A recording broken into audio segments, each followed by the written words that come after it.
Personal na pinangunahan ni Police Brigadier General Josefino Ligan, Regional Director ng Police Regional Office 6, ang pamamahagi ng 911 emergency cards sa mga residente at turista sa isla ng Boracay bilang bahagi ng kampanya ng kapulisan sa pagpapalakas ng public safety and emergency response awareness.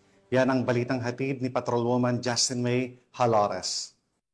Sa layuning mapalakas ang kaligtasan at seguridad ng publiko, personal na pinangunahan ni Police Brigadier General Josefino Diligan, Regional Director ng Police Regional Office 6, kasama si Police Colonel Arnel B. Ramos, Provincial Director ng Aklan Police Provincial Office, ang pamamahagi ng 911 emergency cards sa mga residente at stakeholders ng Boracay Island at nagturo ng tamang paggamit ng emergency hotline sa mga residente ng Boracay Aklan nito lamang ika-28 ng Hunyo taong kasalukuyan.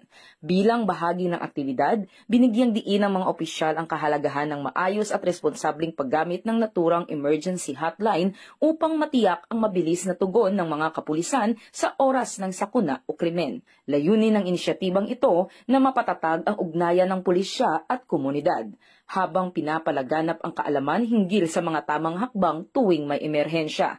Isa rin itong hakbang ng PNP upang palakasin ang kahandaan at disiplina ng bawat mamamayan sa pagtugon sa hindi inaasahang sitwasyon. Sa pamamagitan ng direktang pakikilahok sa mga mamamayan ng Boracay, pinatunayan ng Police Regional Office 6 sa pangunguna ni Police Brigadier General Ligan ang kanilang matibay na paninindigan sa pagbibigay ng dekalidad na serbisyo publiko. Ang ganitong hakbang ng Philippine National Police ay patunay ng masigasig na pagsisikap ng buong hanay ng pulisya na mapalapit sa komunidad at mapanatili ang kapayapaan at kaayusan laban sa anumang emerhensya o kriminalidad.